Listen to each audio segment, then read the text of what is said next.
Hello, you wonderful people, and welcome to another episode of Untitled Reviews. This being a show, it's about TV shows that are dramas. For today's episode, I'm going to talk about the latest episode of Yellowjackets. A lot of really interesting things went down in this episode, so let's break it down.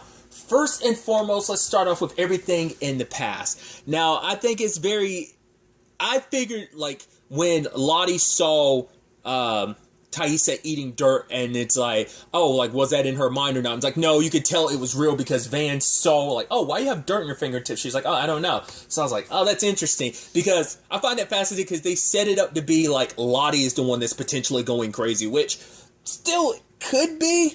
There's definitely something going on there, which I find fascinating, but it's interesting that Taissa is the only one. But maybe it's just, because we dived a tiny bit into Taissa's past, when her grandmother died, maybe that triggered something in her, but it seems like, based on, I'm bouncing around a little bit, but based on a conversation that the psychologist had about Sammy, we can just apply that to her. Sammy is telling the truth, and when he was talking about that lady in the tree, now we know who he was talking about. He's talking about Taissa. She basically goes into a fugue state and doesn't remember. I wonder, has that not happened?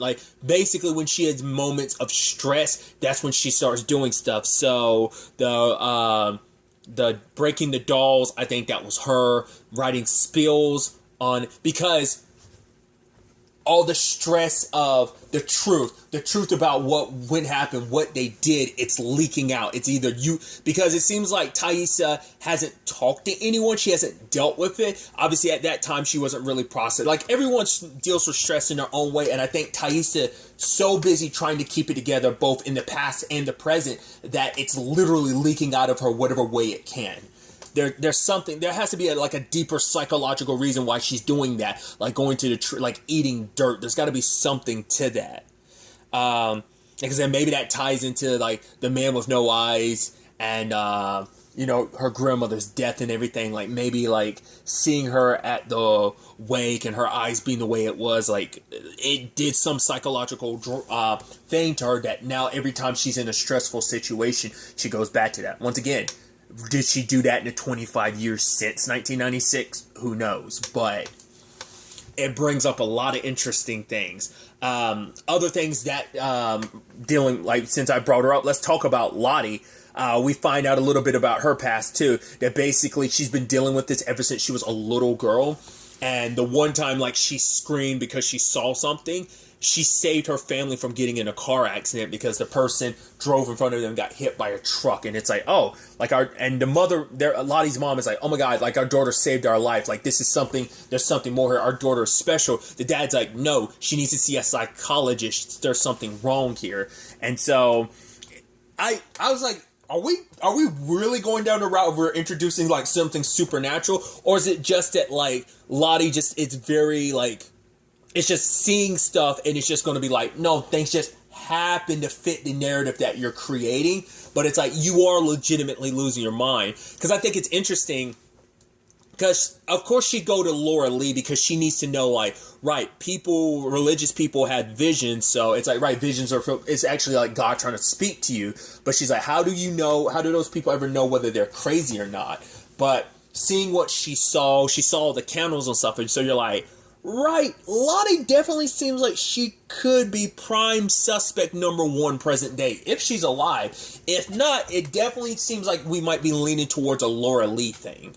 Because once again, they've still done a really good job of stringing that along. We have no idea.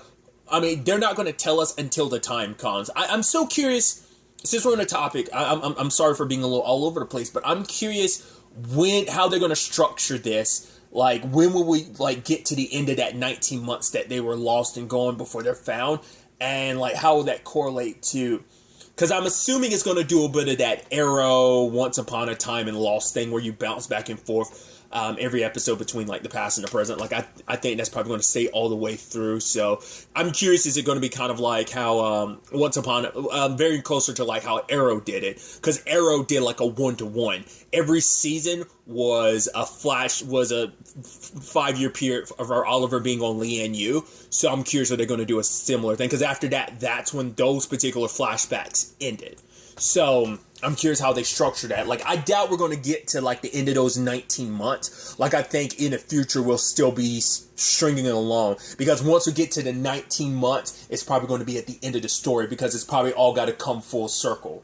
I don't know. Maybe it'll finish up sooner than that. Like, it just depends on, like, how fast they want to run through that. Because there's just so much there. Just how much ground they want to quickly cover, I think, is going to be interesting. Like, to see how they decide to go about it. Because they are taking their time with a lot of parts of the show. Not in a, like, a detriment. I mean, I don't know. It depends. Because, like, I'm one of those people, like, I never realized it, but I'm really into shows that are slow burns. It's just like, ooh, just being able to take everything in. Just, like, fleshing things out. So this show is a slow burn in certain cases. But I'm totally fine with that, just because there's, like, just so much wild and crazy stuff happening at once. So, but yeah, like I said, Lottie and Laura Lee are at the top of my list, because Laura Lee is seeing, like, Lottie as, like, oh my god, you have a gift, like, God is speaking through you. So you can definitely see her as the super religious person that she is, slipping into the extremist fanatic side of things, because it's like, right, we're in a terrible situation, and Lottie's visions will lead us.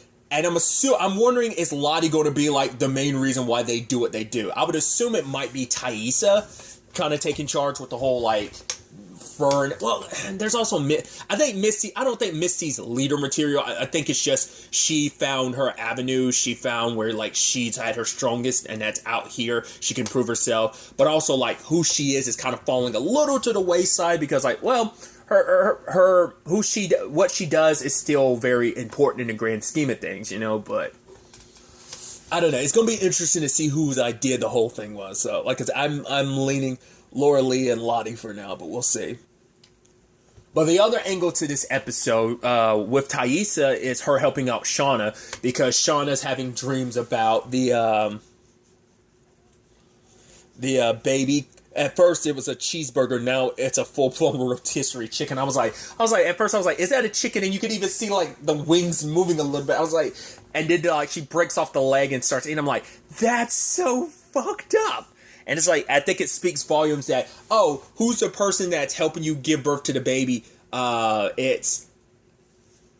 It's Misty, which I love. Even present day, she still does it. She says, Misty fucking Quigley. It's like, I love that. Like, they did that on purpose to showcase, just like, yeah, show you how dialed in the actresses are playing, like, each other, whether it's I'd love to see the behind the scenes for this, of like how in tune the actresses have to get with each other. Like, Melanie, along with the actress who plays the younger Shauna, like, they probably have to spend time together to kind of understand each other's nuances. Or is that just something that they just naturally capture? Like, who captures whose nuances? Did the actress who plays the teenage Shauna capture Melanie's, or did Melanie's capture her? Like, or was it a collaborative effort? It's something to kind of keep in mind. I think that's actually that's going to be a fascinating to really hear and learn about over the course of this series. But you know, from their perspectives on that, I'd love to hear interviews about kind of like a lot of this, you know.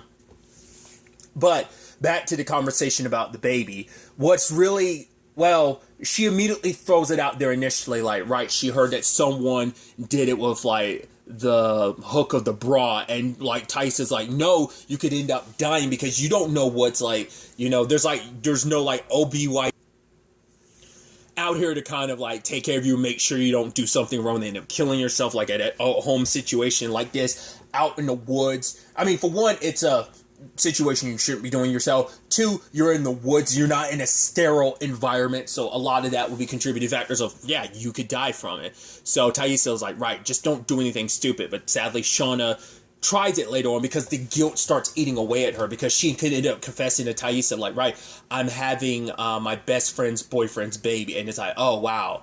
It's like, wow. But it's like, oh, that's a lot, but it doesn't mean you deserve to die, Shauna. It's guilt, you know? And, you know, it's because obviously Van and Taissa have their own secret, because, you know, even Van's like, eventually it's going to get out. Just like Shauna's situation, eventually it's going to get out. You're eventually going to start showing. So you can't keep it a secret forever. But, because Jackie started talking on and on and on about Jeff. It's like, oh, I'd rather have a cheeseburger than Jeff. No, I think I love him. And it's like, wait, you love him? You never brought that up before. It's like, yeah, but, I didn't know. He said it to me, and I didn't, I think at first she said she was so busy trying to make sure everything was perfect their first time and everything, and now I'm waited so long that someone else is going to be his first, and you're just like, I wonder, was Shauna actually his first, or had he already slept with other people before Shauna? Either way, he was most likely Shauna's first, and you're just like, oh, that's awkward and complicated, especially when we get to the present day stuff, but we'll say the present day stuff for all at once. So staying in the past, like, hearing about that and knowing how Jackie feels, it makes Shauna feel even more guilty. Even Jackie being like, because Shauna's like, oh, I'm feeling a little sick, but it's just because I'm hungry. And she's like, oh, here. And it's like, no, that's your last piece. She's like, no, you go ahead. You need it more than me. And it's just like, oh, you're my best friend. I betrayed you. You're being so good to me. Obviously, like, she doesn't want to tell Jackie the truth because especially the circumstances they're in, which I'm assuming we don't know. She probably never told Jackie the truth, and maybe that's why it still eats away at her even to this day, present day, but still. But sadly, Shauna did try to go out in the woods and do it because, like I said, the guilt just got the best of her. And Taissa's like, right, if you're going to do it, then I'm going to help you do this so you don't die. But ultimately, like, partway through the process, which I was kind of like, oh my God. Like, they're not showing it, but they're showing it without showing it. I'm like, once again, I've not seen every TV show, but amongst the TV shows I've ever watched, there's only one show I can think of that's touched on, like, this subject. It's, like, the baby situation. I'm going to talk about The Magicians. I'll skip around it. It's a season 2 thing, but I'll skip around it a little bit to dance around it a little bit, but they kind of do a similar thing in The Magicians. And a character kind of goes through a similar thing. You don't get that whole process, I don't think, but to, like, see, like, the clothes hanger, the metal, like, wire and everything, I was like, whoa, and just, like, seeing her, I was like I said, I don't think of anything's ever, like, shown it without showing it like that before, so that just kind of took me back for a second. I was like, oh God, it's like, but luckily they stopped, and Shauna's just like, I don't want to die, and Taissa's like, it's okay, we're gonna figure this out, because the conversations about babies came up before, because we had Nat and Travis off, like, making out hardcore. And then there's a conversation about, like, oh, maybe something's going to happen. I think it's actually really sweet when they actually come back holding hands, but then they pull their hands apart because, like, right, our situation is our business. But then it kind of turns into a blow-up because Jackie is, like, slut-shaming Natalie, being like, oh, yeah, like, blah, blah, blah. Like, rather than actually looking for food, you're over here too busy trying to get laid and stuff like that, which I'm like, it's actually kind of jacked up in many different regards. I mean, because even Natalie's like, oh, you're just jealous. It's like, yeah, because she's with someone and it just reminds you of who you're missing. Like, that's also the thing. It's like you're teenagers, so you're not thinking about it. But, from me as a 29-year-old adult, like, I can say, like, yeah, you enjoy what, like, you try to, like, do anything and be with, like, if someone can help alleviate some of that. So, like, whatever they're doing, it's helping them. Like, that should be encouraged of, like, oh, yeah, like, be careful about it just because it's like, but, you're helping, you found something despite this terrible situation, and that's good, and that gives you something to focus on and not be completely consumed by, your present circumstances. So, but, I love that Travis Ben has a conversation with him. He's like, all right, fuck it. He's like, the pull-out situation isn't going to work. That's like a 67, and it's just like, right, you want to take the chance that your soldiers won't just swim up, and he's just like, oh, and he was just like, all right, and he pulls out a whole bunch of condoms, and Travis is like, well, we were only going to be in, like, Seattle for, like, a week. Who are you? He was like, you know what? Mind your fucking business. And I was like, yeah, like, also, it's kind of like, what were you planning? Holy crap. He's just like, take this, be safe, because the last thing we need is a baby, which, once again, is a funny conversation because you're aware of the other baby that's potentially on the way. But, yeah. Sadly, when Travis and Natalie were, fooling around, he's just like, oh, never mind, forget it. And the condom falls out of his pocket. She's like, oh, were you like, she's like, did you actually want to? And he was like, no, yeah. But then he asked a question of like, how many people you sit with, which is like, I personally, and maybe this is just me, other people are probably secure enough to be okay with that number. I'm like, I just think personally, you probably should never ask your partner about their number. That's just a me thing. I'm sure it varies from person to person. Like some people are secure enough that I'm like, I'm going to get too much in my own head about it. I think, I don't know. It's never come, I don't think I've never asked a significant other before, so it's never like come up. So, but it's like, because he also heard, like, because Natalie has the reputation she has, but for her, it's like, she went off on him, like, yo, what is this, like, the 50s, like, oh, a guy does it, he doesn't get called a slut, but even Travis said, well, yeah, because he's a dude. It's like, yeah, the double standard of it all. It's like, right, our vaginas have monologues and everything now, so it's like, oh, how many people have you slept with? And he was like, none. Because I figured he was asking more so from the perspective of not trying to shame her, but it was more so because he wanted to know what number he was, because he, in his head, he starts being like, all right, if she's had a lot more experience than me, if it's just like one or two dudes, oh, cool. It's not that much experience she's had, so I won't have to compare and contrast myself to all these other people in his head. It's still not a question you should be asking, especially in a very, like, slut-shaming thing, but still. But Travis admits, like, the way he was, but I kind of figured that's what he was kind of implying. Was like, he's actually a virgin, isn't he? And it's like, yeah, he is. And so she admits too, she's like, right, I had sex with like 2 guys, someone sophomore year. The other one seems super sketchy because she was like, yeah, it was with an older guy and other stuff. And I'm like, that second one sounded super sketchy, but she was like, yeah, and that second one wasn't really that great, but it's like, yeah. But what matters is, like, you know, she's like, despite that, it's still important to me. Like, having sex, she's like, it matters, like, doing it with someone I care about. And what's important to me is doing it with you because I care about you, Travis. So ignore what Jackie says and stuff like that. So I thought that was interesting. I mean, to be fair, they both have, like, terrible reputations associated with him. I mean, he's got the nickname Flex. She's got the reputation of being kind of like a slut or whatever. Like, especially because that kind of gets thrown at her, in her face like that. Just like the whole Flex thing gets thrown into Travis's face. So, but still, I thought that was kind of sweet. Once again, heartbreaking because you're just like, oh man, despite all the good times and everything, I know what your future holds. Like, that's just the sad part because, like, nothing, no matter what happens between Travis and Natalie, you're like, oh, that's sweet. It's just like, oh, it's heartbreaking, like, if they break up, oh, but then they get back together. It's like, nothing matters because, like, going forward, you always just remember Travis is dead present day. And it's like, no matter where things were between Natalie and Travis, hopefully they were in a good spot, but maybe not. And they'll never have a chance to, like, you know, because the way the conversation is, like Taissa said a couple episodes back, is like they've always had like an on and off thing, and they were always kind of bad for each other type of things. But right before they could even do their thing, they ended up seeing the deer, and they ended up shooting it and bringing it back. Because the vision that Lottie had about like red, like the blood and stuff, and something hanging from it from the deer, I initially was like, you don't think that's related to Shauna's, like, situation, or her, like, out in the wilderness abortion? Like, I didn't know if that's where that was going, if that was what that was supposed. I was like, is that related to that? But it's like, no.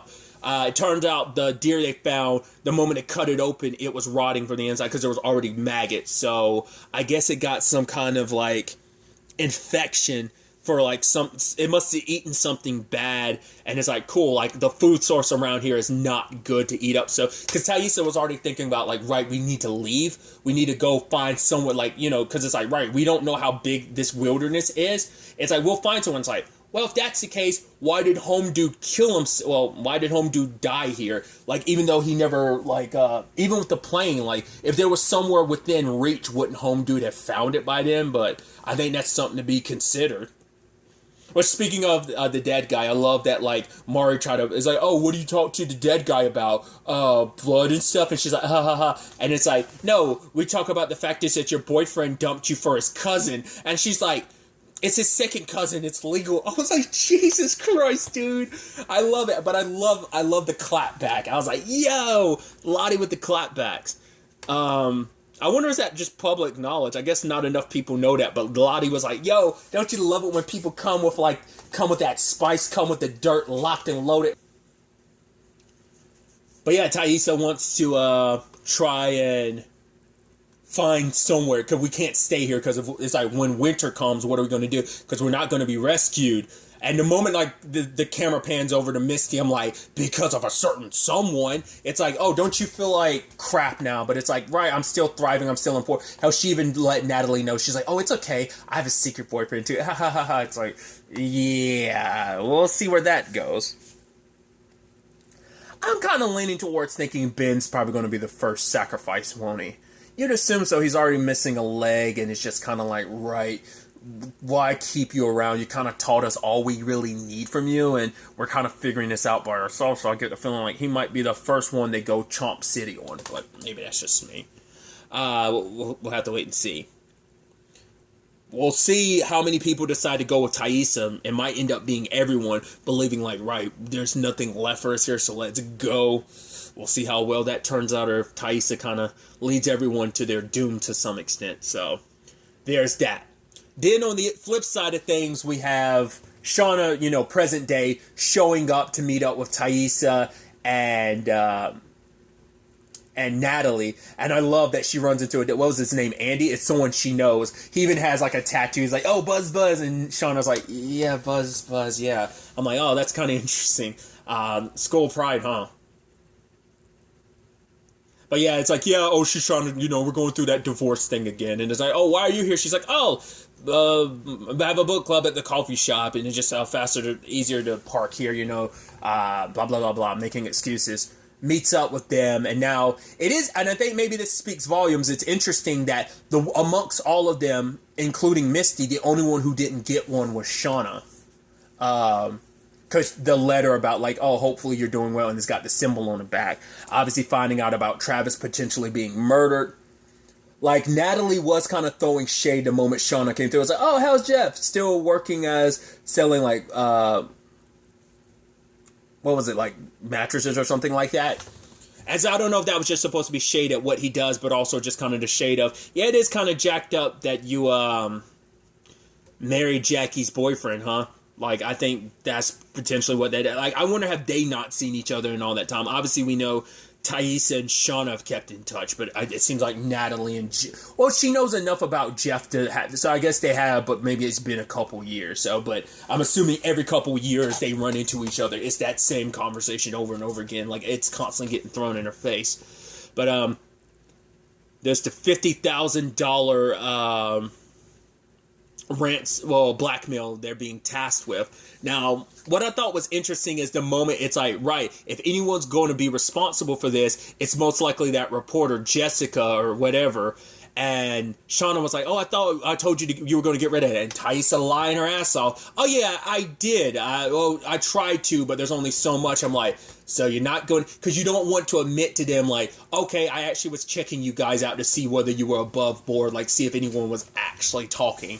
But Natalie wanted to call her up, but Shauna's like, right, we do that, and she's not the one responsible. We've been giving her the ammunition she needs. And then Taissa's like yelling at her, and she's like, oh, I don't like it when you yell at me. I'm like, I love that response from Natalie. But it's like, yeah, Taissa's covering her own. But Taissa probably would have been better in the long run if she had told the truth, because Misty being Misty went completely, like, cause when we saw her collecting the meds earlier, I was like, at first I was like, is she gonna sell those to make the $50,000 she needs? Because once again, I'm like, is she? Because we don't know if she got the ransom text or not ransom text, but the blackmail text or not. Because it seemed like it's almost implying like maybe she's the one behind it, but I'm like, I don't think she is. I think she's just taking advantage of the situation. Like, she's keeping an eye on the others because it's like, right, she doesn't want to be out of the loop because she knows Natalie's only going to come to her with certain information. It's like, so I got to make myself available. I got to be in the loop even though they don't want to be. I mean, to be fair, it's just like Misty's the we've seen time and time again how manipulative she can be. So there's that. But the fact is, the moment she's like messing the pills about, and she calls up Jessica, I'm like, are you going to kill her? And she calls Jessica and knocks her out with the drugs. Full blown miseried her. Granted, obviously, like, your leg ain't gotten messed up yet. But I think that could potentially be a possibility. Which is interesting for me to make that reference because I think I brought it up before. Like, Melanie Linsky, the actress who plays Shauna present day, was in a Stephen King adaptation, Red Rose. Or was it Rose Red? Rose Red, I think? I think I referenced it before, but it's like, yeah, I think that's actually one of the earliest things I'd ever seen her in. I didn't, and then like, I don't remember if I was familiar with her from Two and a Half Men first before I saw that, because I know we have it on DVD back home, but I don't remember. And tangents aside, I just making reference to one Stephen King thing, and there's an actress related to something Stephen King related. Has Christina Ricci ever been in something Stephen King related? I don't think so. I'm also trying to think, like, has she done anything with Kathy Bates, too? Because that would be interesting if that ended up tying together. But regardless, I love that. It's like, right, Jessica wakes up screaming, and I love that. It's like, right, sleep tight, don't let the bed bugs bite or whatever for you being a terrible person. So it's like, right, she thinks that Jessica's the one behind all this. So she's like, right, I got you. This is you for being a terrible person, hounding all of us. You're most likely the one behind all this, so I'm trying to pump you for information.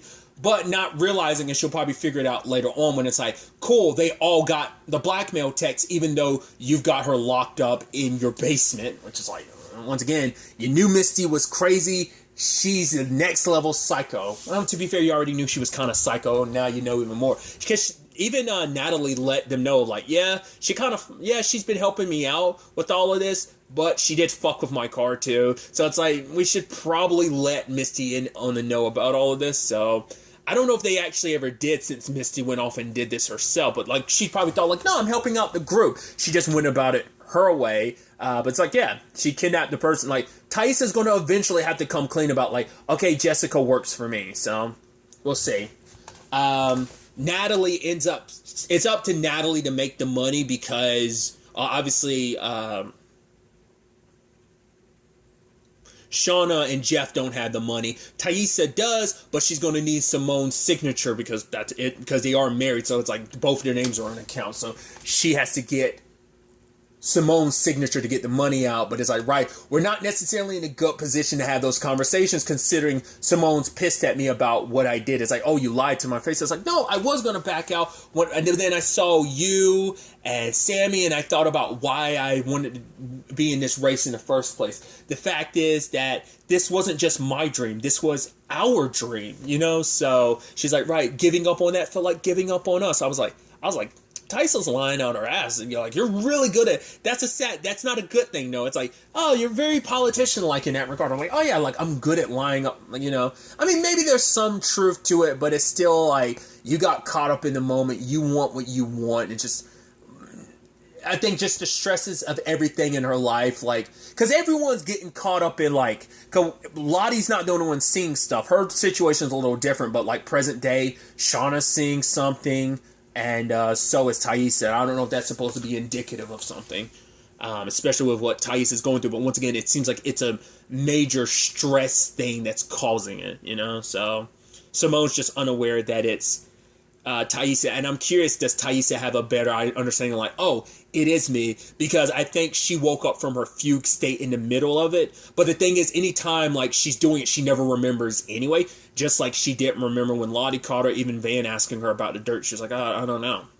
So Sammy sees her every time, but recognizes, no, that's not my mom. Mom, you're not the issue. That's why he kind of kept getting scared, like, because it's like, right, I can't explain to you that you literally turn into a different person at some point in time. Something's triggering it in you, so. But Natalie ended up having to get the money, and so she ends up selling her car. And I'm wondering, is it because it was true, like, right, it's like, I was a different person when I got that car. I wonder, is that kind of like, is the car also supposed to be like a reminder of Travis, so that's even more reason why to get rid of it? I don't know. But she does hang out with Kevin and his son. I even love that she gave him a tip about the whole, like, oh, like, how to play on a soccer field. It's like, oh yeah, like, the sweeper's kind of weak here, so do this and do that. And he does, and it works out. But in that moment, I think she got caught up in the moment, but then, like, being at that soccer game kind of brought it back to the reality of what they went through, that I think it just made her kind of want to bail a little. But it's like, right, your son's going off to play with his friends. Yeah, keep him away from the crazy lady. He's like, I don't think you're crazy. I think you've just been through a lot, and that's fine. And then we proceed to see them potentially make out, no, not just make out, full-blown have sex. I think it's interesting how we intercut that with her and Travis in the past, but to them making out and stuff. But Misty watched them having sex oh so happily, so. Other than that, we had the whole Shauna thing, which, man, that is just super awkward. This is just this birthday, so she's been going over to that family, to Jackie's parents' place over and over again every, birthday of Jackie's. I'm like, that's depressing. Especially it's awkward because it's like, right, Jackie's last boyfriend was Jeff, and you, her best friend, married her boyfriend. So it's like, yeah. And every time, like, Miss Taylor's taking, like, some shots at her, being like, oh, you can't, like, she made some remark about Shauna not being able to kind of live to her full potential. Because it's like, right, you can't, like, work a good life and raise a family. And just, every time you turn around, she's taking shots at Shauna. And so Shauna just, it's like, right, she's like, I don't even like my daughter. And they're looking like, oh, which is kind of a very inappropriate conversation to have, considering they're mourning it's an anniversary of sorts of mourning their daughter's death, and like, oh, how old and she would be and what kind of life she would have lived. And it's like, oh, like, oh, Jackie would have liked the fact that you two got together. It's like, yeah, but that's who Jackie was. She cared about everyone. She was they even made that remark about her liking rabbits, which we did see that scene later on. It's like, even Jackie being like, what the hell is a rabbit other than blah, blah, blah. Like, so it seemed like maybe she didn't really love rabbits the way her parents thought they did. And I think that was kind of the point where Shauna was almost like, considering everything that went down, it's like, or maybe that's supposed to be indicative of, oh yeah, I did that to that rabbit, and maybe that's supposed to be significant, and the fact is, it's a rabbit that she ended up capturing, killing, and putting in a stew a couple episodes ago. Maybe that's supposed to be indicative of something. Shauna does wander into Jackie's room, and ends up reading through some of her stuff, and thinks back to, like, when Jackie was like, oh, like, I like Jeff, but don't let him know that. I'm like, oh man, that cute innocent time. I'm like, yeah, don't let so and so know that I like them. Just like casually ask how they feel about me, and then just be like, oh, don't say anything. Just be like, oh, cool. Don't let him know that I like him. It's like, wait, you like him? And it's like, yeah, maybe. And it's like, yeah. But then like Jackie comes to Shauna, and it's like, right, it's not your fault. She's like, yeah, I'm sorry. So like, oh no, I'm just saying that. No, it's your fault. It's absolutely your fault, which I thought was kind of interesting. Because once again, Shauna's thing is, like anyone else's, I guess, like even Taissa's circumstances are kind of built on some guilt too, but Shauna's definitely are on many different levels because of what happened to Jackie. Because she's also like, right, you can't blame yourself for what happened. She's like, we were just kids. So I think it's not necessarily everything that was done in the wilderness, but more specifically about the Jeff thing, I think, is what that was mainly about. When they do go back down, your boy Jeff lays it all out. Actually, me and Shauna actually were sleeping together behind Jackie's back, and it's like, wait, what? And it's like, yes, you're right. Jackie was amazing, but Shauna was and still is. That's why, I found myself I tried to tour back then just because I knew how amazing she is. She even tried to be like, oh, like, Jackie would have gotten into this and that. It's like, yeah, but you got into Brown. Are you a genius? Have you taken an IQ test? And she's like, oh, no. It's like, oh, you should take one of those. But it's like, and I love that he's like, this is the best, like, what was it, like, something quiche I've ever had, Miss Taylor. And he just sunk it into the most awkward territory, because it's like, for him, it's like, who cares what they said? Like, yes, he's like, I thought about the Jackie thing before, but I don't regret it one way or another, because we built a great life for ourselves, Shauna. And yes, it hasn't always been great. It's come with its complications, but we have built a beautiful life for ourselves, and, he wouldn't want it any other way. Because he even says, like, me and Jackie, he's like, I was always just going to be the high school boyfriend, which makes me wonder, did Shauna never tell him? Well, because they make it, I was about to say, did Shauna never tell him? It's like, no, Jackie told me that she loved you, and she just never had the opportunity to say it. Like, maybe it's like, after all these years, what's the point of saying it now? But it's also because they did create the narrative that everyone died on, like, anyone that didn't survive died on a plane crash. It's like, we're going to be hush-hush about everything that went down those 19 months. It's not like, oh, they died later. It's like, no, they made it so, like, oh, everyone that didn't survive died in a plane crash. That's all. They probably lumped everyone together with that, so.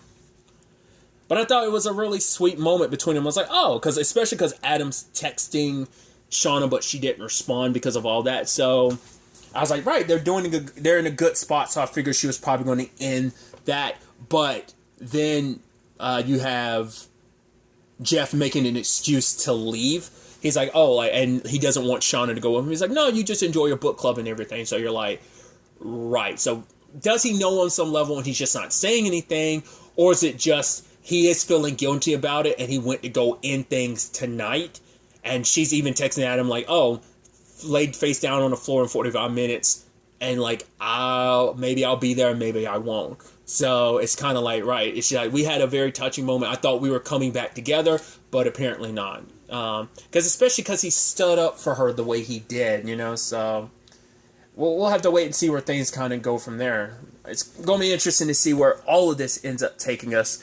As Missy's going off the deep end, obviously it's time to pay off the blackmail. And the plan is to track that back to the person involved. So who will it be? We'll ultimately have to wait and see. But really, that's all I want to talk about. So the next time we meet, be happy, be safe, live life to the fullest, and enjoy it. Good day and goodbye.